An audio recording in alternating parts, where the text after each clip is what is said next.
సుమన్ టీవీలో మీ business promotions కోసం ఈ కింది నెంబర్ను సంప్రదించగలరు.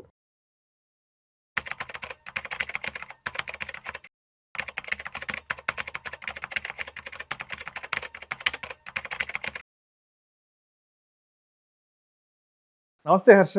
నమస్తే. హర్ష, ఈ వీడియోలో కాస్త డీటెయిల్డ్గా ఈ యుద్ధాల వల్ల బంగారు వెండి ధరలు ఎలా పెరగబోతున్నాయి అన్న దాని గురించి కాస్త డీటెయిల్గా మాట్లాడుకుందాం. హర్ష ఆల్మోస్ట్ ఒక 7-8 మంత్స్, ఒక 9 to 10 మంత్స్ వరకు, అంటే చెప్పాలంటే మన జనవరి మంత్ ఎండ్ వరకు కూడా బంగారం వెండి ధరలు ఏ రేంజ్లో పెరిగాయో చూసాము. గోల్డ్ అయితే ఆల్ టైమ్ హై 1,82,000 వరకు వెళ్ళిపోయింది. అండ్ వెండి ఏమో ఆల్ టైమ్ హై 4,20,000 రూపాయల వరకు వెళ్ళింది. సరే, మొత్తానికి ఫిబ్రవరి 1వ తారీఖు నుంచి ఆల్మోస్ట్ అన్ని 40 to 50% వరకు తగ్గిపోయి ప్రస్తుతం ఏమో వెండి ఏమో 3 లక్షలకు వచ్చేసింది, బంగారం ఏమో 1,70,000-71,000కి వచ్చేసింది.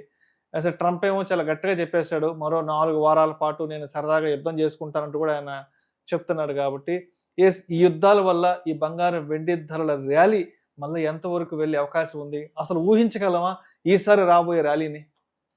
కరెక్ట్. లైక్ ఫిబ్రవరి మొత్తం కూడా గోల్డ్ అండ్ సిల్వర్ చాలా కూల్ డౌన్ అయిపోయి ఉండింది.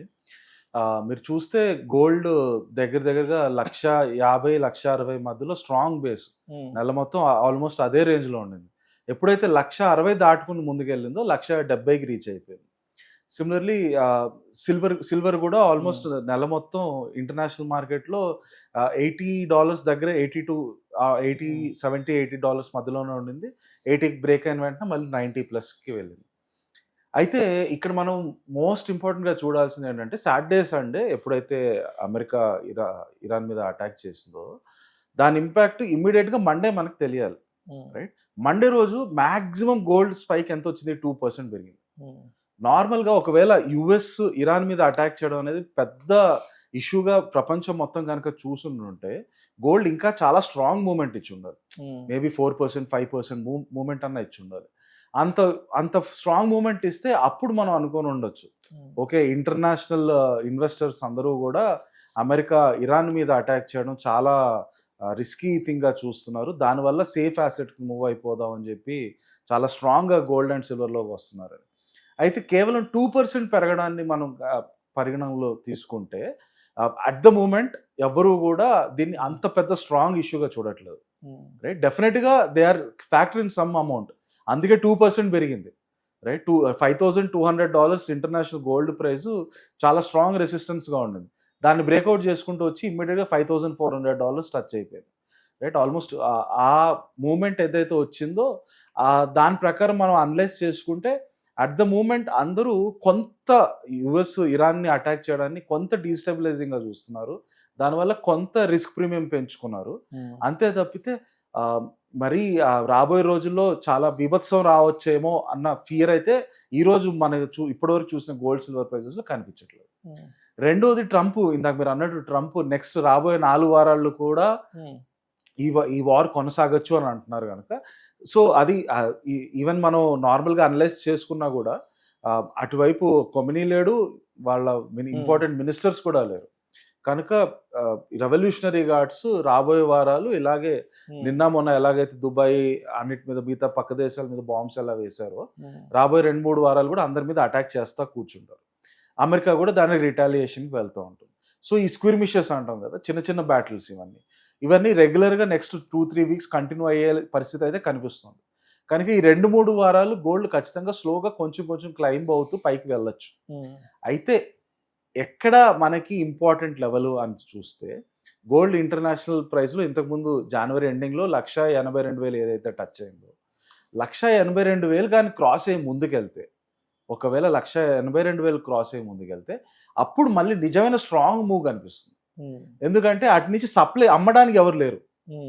నార్మల్గా ఏంటంటే ఇప్పుడు 1,70,000 నుంచి 1,80,000 మధ్యలో ఏదైనా స్టాక్ ప్రైస్ ఉండింది అనుకోండి, అది ఆల్ టైమ్ హై కొట్టి దాన్ని తగ్గి కొంచెం 10% రేంజ్లోకి వచ్చి మళ్ళీ ఆ ఆల్ టైమ్ హై రీచ్ అవుతుందంటే సప్లై ఉంటుంది. ఎవరెవరైతే ముందు కొన్నారో వాళ్ళందరూ కొంత అమ్మడానికి వస్తారు. ఆ సప్లై మనకి గోల్డ్కి 1,82,000 వరకు కనిపిస్తుంది.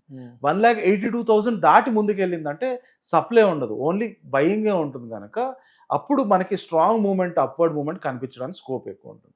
సిమిలర్లీ సిల్వర్ కూడా 3 lakhs నుంచి 4,20,000 దాటి ముందుకెళ్ళాలి, అప్పుడు కానీ సిల్వర్లో స్ట్రాంగ్ మూమెంట్ కనిపించదు. బట్ అట్ ద మూమెంట్ మనం చూస్తే నెక్స్ట్ రాబోయే 2-3 వారాల్లో స్లోగా పెరుగుతూ మేబీ గోల్డ్ 1,80,000 కంటే కొంచెం తక్కువలోనే ఆగిపోవచ్చు, సిల్వర్ 3,50,000 కంటే కొంచెం తక్కువలోనే ఆగిపోవచ్చు తప్పితే, అన్లెస్ యుఎస్ ఇరాన్ మధ్యలో వార్లో ఒక పెద్ద సంక్షోభం క్రియేట్ అవడం, అంటే ఇరాన్ కనుక ఒక స్ట్రాంగ్ బాంబ్స్తో దుబాయ్ను లేకపోతే అమెరికన్ బేసెస్ని అటాక్ చేసి దానివల్ల 2-3 దేశాలు స్ట్రాంగ్గా ఇరాన్ మీదకి యుద్ధం మీద రావడానికి వచ్చే పరిస్థితులు ఉంటే తప్పితే గోల్డ్ సిల్వర్ అంత స్ట్రాంగ్ మూమెంట్ ఏం రాకపోవచ్చు. స్లోగా గ్రాడ్యువల్గా పెరుగుతూ నెక్స్ట్ 2-3 వీక్స్ ఎప్పుడైతే ఇరాన్ గురించి అందరూ మర్చిపోతారో అప్పటి వరకు కొంచెం స్లైట్ మూమెంట్ ఇస్తుంది తప్పితే there is no strong indication that ముందుకు వెళ్తుందని, భారీగా ముందుకు వెళ్తుందనే ఇండికేషన్ అయితే లేదు. అంటే ఇప్పుడు ఇంత చెప్పాలంటే భారతదేశం చుట్టుపక్కల అంతా యుద్ధాలు జరుగుతున్నాయి, పాకిస్తాన్, ఆఫ్ఘనిస్తాన్, రష్యా, ఉక్రెయిన్, తర్వాత నిన్నటి నుంచి చూస్తున్నాము ఇరాన్, ఇజ్రాయెల్ జరుగుతుంది కాబట్టి అంటే అందరూ ఏం భయపడుతున్నారంటే మళ్ళా వెండి 4-5 లక్షలు, ఒక 5-6 లక్షలకు వెళ్ళిపోద్దేమో. ఎందుకంటే ఇప్పుడు స్పెక్యులేట్ చేయడానికి కూడా లేదు, ఎందుకంటే ఆ రీజన్స్ చాలా స్పష్టంగా కనిపిస్తున్నాయి. ఆ పానిక్ సిచ్యువేషను, ఆ యుద్ధాల ఇంపాక్ట్ చాలా స్పష్టంగా కనిపిస్తున్నాయి. తర్వాత ఇరాన్ వాళ్ళు ఈవెన్ యుఏఈ మీద కూడా అటాక్స్ చేశారు, యుఏలో ఉన్న ఎయిర్పోర్ట్స్, దుబాయ్లో ఎయిర్పోర్ట్స్ మీద చేశారు, బుర్జ్ ఖలీఫా చుట్టుపక్కల పెద్ద పెద్ద హోటల్స్ మీద కూడా అటాక్స్ చేస్తున్నారు. కాబట్టి అంటే ఇది ఇంకా ఎంతవరకు వెళ్తుందన్న అంచనాలు అసలు దొరికే అవకాశం ఉంది మనకి. సో పాత వార్లు జరిగినప్పుడు, for example Russia Ukraine war జరిగినప్పుడు, లేకపోతే అమెరికా సద్దాం హుసేన్ మీద లేదా ఇజ్రాయెల్ హమాస్ మీద అటాక్ చేసినప్పుడు, ఈ గతంలో జరిగిన వార్స్ అన్నప్పుడు చూసుకుంటే గోల్డ్ ఎస్పెషల్లీ 5-10% మ్యాక్సిమం మూమెంట్ ఇస్తుంది. మరీ డ్రాస్టిక్గా 20-30% మూమెంట్ అయితే ఎప్పుడు రాలేదు. ఎందుకంటే నార్మల్గా ఏంటి, ఇలాంటి యుద్ధాలు జరిగినప్పుడు ఫస్ట్ వీటి వల్ల ఆయిల్ ప్రైజులు పెరిగి దానివల్ల కంపెనీస్కి ఒక ప్రాఫిట్స్ తగ్గిపోతే, company profits is nothing but ultimately share price.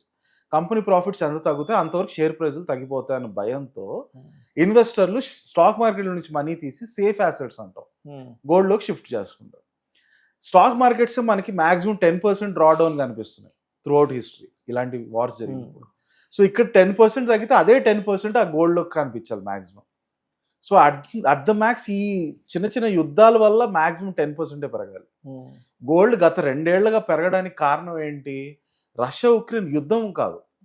యుద్ధం జరిగినప్పుడు అమెరికా రష్యా దగ్గర ఉన్న డాలర్స్ అన్నింటినీ ఫ్రీజ్ చేసేమన్నారు. రష్యా దగ్గర ఉన్న డాలర్స్ ఇక్కడ చల్లవు అని చెప్పారు.